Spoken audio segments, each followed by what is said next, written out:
കഴിഞ്ഞ 10 വർഷമായി ബില്ലുമില്ല, വൗച്ചറുമില്ല, ഒരു പുണ്ണാക്കുമില്ല. എന്തൊരു സങ്കടകരമാണ്. ഹൈക്കോടതി വളരെ ഗുരുതരമായ ആരോപണമാണ് പറഞ്ഞിരിക്കുന്നത്. കഴിഞ്ഞ 10 വർഷമായി ഈ രാജ്യത്ത് കൃത്യമായ കണക്കില്ലാതെ പ്രവർത്തിക്കുന്ന, ബില്ലില്ലാതെ പ്രവർത്തിക്കുന്ന, രസീതില്ലാതെ പ്രവർത്തിക്കുന്ന ഒരു ക്ഷേത്രമായി ശബരിമലയെ മാറ്റി. ദേവസ്വം ബോർഡ് കൊടുത്തിരിക്കുന്ന സത്യവാങ്മൂലത്തെ ജസ്റ്റിസ് വി രാജവിജയരാഘവനും ജസ്റ്റിസ് കെ വി ജയകുമാറും, അവരാണ് ഈ ശബരിമല സ്പെഷ്യൽ ബെഞ്ചിൻ്റെ ജഡ്ജിമാർ, അവർ ഇത് നിരാകരിച്ചിരിക്കുകയാണ്. നിങ്ങൾ തന്നിരിക്കുന്ന സത്യവാങ്മൂലം ദാ കിടക്കുന്നു എന്ന് പറഞ്ഞെടുത്ത് ചവറ്റുകുട്ടയിൽ എറിഞ്ഞു. ശബരിമലയിൽ അഷ്ടാഭിഷേകത്തിനും നിത്യപൂജയ്ക്കും ആവശ്യമായ സാധനങ്ങൾ ബില്ലോ വൗച്ചറോ ഇല്ലാതെ വാങ്ങുന്നതിനെ ന്യായീകരിച്ച് തിരുവിതാംകൂർ ദേവസ്വം ബോർഡ് സമർപ്പിച്ച സത്യവാങ്മൂലമാണ് ഹൈക്കോടതി എടുത്ത് ഉരക്കളഞ്ഞത്.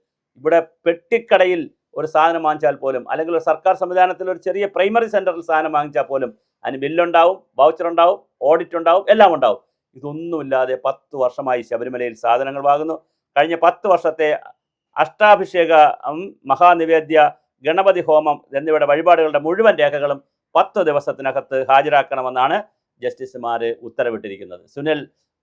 സുനിൽ സ്വാമി മറ്റ് സ്പോൺസർമാരെയോ നൽകി സാധനങ്ങളുടെ വിവരങ്ങൾ, സ്റ്റോക്ക് രജിസ്റ്റർ എന്നിവ സമർപ്പിക്കാനും നിർദ്ദേശിച്ചിട്ടുണ്ട്.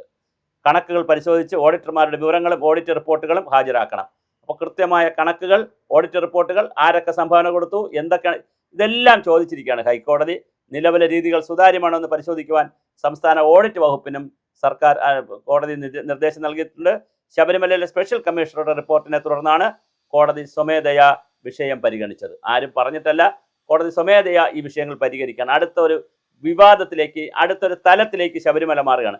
വഴിപാട് സാധനങ്ങൾ വാങ്ങുന്നതിന് കേരള ഫിനാൻസ് പർച്ചേസ് കോഡുണ്ട്, മാനുവലുണ്ട്. അഡ്മിനിസ്ട്രേറ്റീവ് ഓഫീസറും സബ് ഗ്രൂപ്പ് ഓഫീസറും പാലിക്കേണ്ടതില്ലെന്ന ന്യായീകരണമാണ് ദേവസ്വം ബോർഡ് ഉന്നയിച്ചിരിക്കുന്നത്.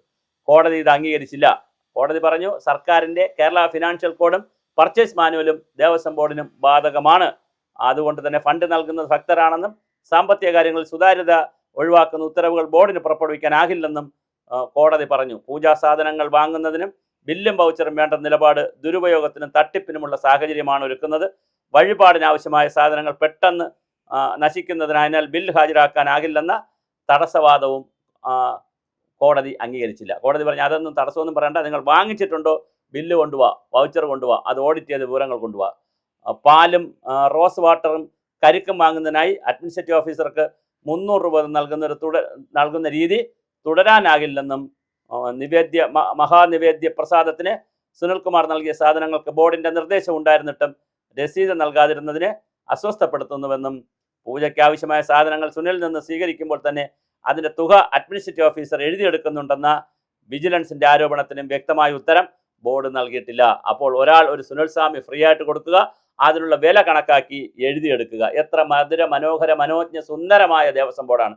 ഇതൊന്നും നോക്കാനും പറക്കാനും പുതിയ ദേവസ്വം ബോർഡ് പ്രസിഡന്റിനും കഴിഞ്ഞില്ല എന്ന് പറഞ്ഞാൽ വളരെ വലിയ കൊള്ളയാണ്. സ്വർണം മാറ്റിയെടുത്ത് പൊട്ടാസ്യം സയനൈഡാണ് മിശ്രിതമായി ഉപയോഗിച്ചിരിക്കുന്നത്. എത്ര പരിതാപകരമാണ് ശബരിമലയുടെ അവസ്ഥ.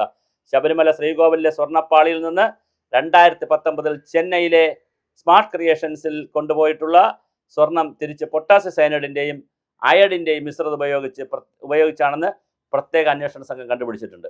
ഈ മിശ്രിതത്തിൻ്റെ സാമ്പിളാണ് ജംഷഡ്പൂരിലെ നാഷണൽ മിലിറ്ററിക്കൽ ലാബിലേക്ക് അയച്ചിരിക്കുന്നത്. പൊട്ടാസ്യം സയനൈഡിൻ്റെയും അയഡിൻ്റെയും മിശ്രിതവും സ്വർണത്തെ വേർതിരിക്കാൻ സ്ട്രിപ്പിംഗ് സാൾട്ടായി ഉപയോഗിക്കാറുണ്ട്. എന്നാൽ സയനൈഡ് ആയതിനാലും വില കൂടുതലുള്ളതാനും വ്യാവസായിക ആവശ്യങ്ങളിൽ പൊട്ടാസ്യം സയനൈഡിൻ്റെയും അയഡിൻ്റെയും മിശ്രിതമാണ് ഉപയോഗിക്കുന്നത്. സ്വർണം മാറി പകരം വെള്ളി വേറെ പൂശിയ കഥ. 2019 കട്ടിളപ്പാളികൾ, ദ്വാരപാലക ശില്പപാളികൾ എന്നിവയാണ് 2 സമയങ്ങളിലായി സ്മാർട്ട് ക്രിയേഷൻസിൽ എത്തിച്ചത്. സ്വർണം മാറ്റിയതും അവയിലുണ്ടായിരുന്ന സ്വർണം എടുത്ത ശേഷം കുറഞ്ഞ അളവിൽ സ്വർണ്ണം ഉപയോഗിച്ച് വീണ്ടും പൂശുകയായിരുന്നുവെന്ന് ജംഷഡ്പൂരിലെ ലാബിലെ പരിശോധനയിൽ വ്യക്തമായിട്ടുണ്ട്. 1996 വിജയ് മല്യ സമർപ്പിച്ച സ്വർണ്ണപ്പാളികൾ സ്വർണം പൊതിഞ്ഞിരുന്നതാണ്. അത് മാറ്റി ആ സ്വർണ്ണം മാറ്റി വേറെ സ്വർണം പൂശിയതായിരുന്നുവെന്ന് SIT കണ്ടുപിടിക്കുന്നു. 2025 ദ്വാരപാല ശില്പങ്ങൾ നവീകരണത്തിന് കൊണ്ടുചെന്നപ്പോഴും അയഡഡ് പ്രക്രിയയാണ് ഉപയോഗിച്ചിരുന്നത്. എന്നാൽ ദ്വാരപാല ശില്പങ്ങൾ എല്ലാ പാളികളിലും സ്വർണം മാറ്റിയിട്ടില്ലെന്ന് SITക്ക് വിവരം ലഭിച്ചിട്ടുണ്ട്. സ്വർണ്ണക്കേസിൽ തന്ത്രി കണ്ഠരര് രാജീവർക്ക് വിജിലൻസ് കോടതി ജാമ്യം അനുവദിക്കുകയും ചെയ്തിട്ടുണ്ട്. അനുവദിച്ചത് റദ്ദാക്കണമെന്ന ആവശ്യം ഹൈക്കോടതി അംഗീകരിച്ചില്ല. ഹൈക്കോടതി പറഞ്ഞു അദ്ദേഹം ജാമ്യത്തിൽ നിൽക്കട്ടെ. ആ ഉത്തരവ് ജസ്റ്റിസ് ബദറുദ്ദീനാണത് കേട്ടത്. അപ്പോൾ അദ്ദേഹത്തിന് ജാമ്യം കിട്ടിയിട്ടുണ്ട്. ജാമ്യം തുടരട്ടെ എന്നാണ് പറഞ്ഞിരിക്കുന്നത്. എന്തായാലും ദേവസ്വം ബോർഡിൻ്റെ പകൽക്കൊള്ള ഇനിയും അവസാനിച്ചിട്ടില്ല എന്നത് വളരെ പരിതാപകരമാണ്. പുതിയ MLA-മാരും പുതിയ മുന്നണിയും ഒക്കെയാണ്, സർക്കാരും ഒക്കെയാണ് വന്നിരിക്കുന്നത്. കൃത്യമായ അവലോകനം നടത്തുമെന്ന് തന്നെ നമുക്ക് കരുതാം. ശബരിമല പകൽക്കൊള്ള ഇപ്പോഴും അതിൻ്റെ അന്തിമ സീമയിലേക്ക് നീങ്ങിക്കൊണ്ടിരിക്കുകയാണ്.